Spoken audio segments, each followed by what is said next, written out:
UP में अवैध धर्मांतरण कानून 2021 के तहत दर्ज कई एफआईआर सुप्रीम कोर्ट ने रद्द कर दी हैं। साथ ही इसकी वैधानिकता पर भी सवाल किया गया है, जो योगी सरकार के साथ साथ समूची बीजेपी के लिए बड़ा झटका है।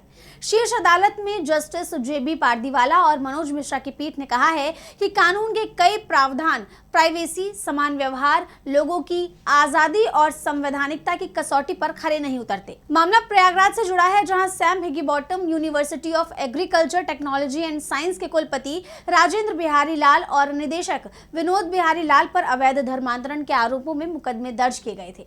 शुक्रवार को अदालत ने इन सभी एफआईआर को ये कहते हुए रद्द कर दिया कि शिकायत दर्ज कराने वाला व्यक्ति उस समय विधि अनुसार अधिकृत पक्ष नहीं था। अदालत ने कहा है कि दर्ज एफआईआर और आगे की जांच संदेहास्पद मकसदों से प्रेरित लगती है और उसमें ईमानदारी का अभाव दिखता है, इसीलिए सभी एफआईआर और उससे संबंधित कार्यवाही रद्द की जाती है। सुप्रीम कोर्ट ने यह भी स्पष्ट किया कि 2024 में यूपी सरकार ने कानून में संशोधन कर तीसरे पक्ष को शिकायत का अधिकार दिया, लेकिन ये संशोधन पुराने मामलों पर लागू नहीं हो सकता।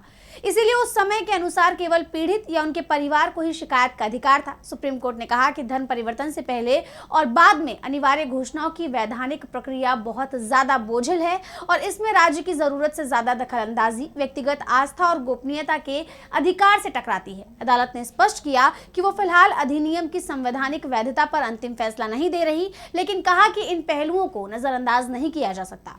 कानून का इस्तेमाल लोगों को परेशान करने के लिए नहीं होना चाहिए। ये फैसला बहुत महत्वपूर्ण है क्योंकि सुप्रीम कोर्ट की दूसरी पीठ यूपी, एमपी, हिमाचल प्रदेश, उत्तराखंड, छत्तीसगढ़, गुजरात, हरियाणा और झारखंड के फ्रीडम ऑफ रिलीजन कानूनों की संवैधानिक वैधता पर विचार कर रही है। इन कानूनों को याचिकाकर्ताओं ने मनमाना और मौलिक अधिकारों के विपरीत बताया है। वहीं राजस्थान की बीजेपी सरकार ने भी धर्मांतरण विरोधी कानून पास करके लागू कर दिया है।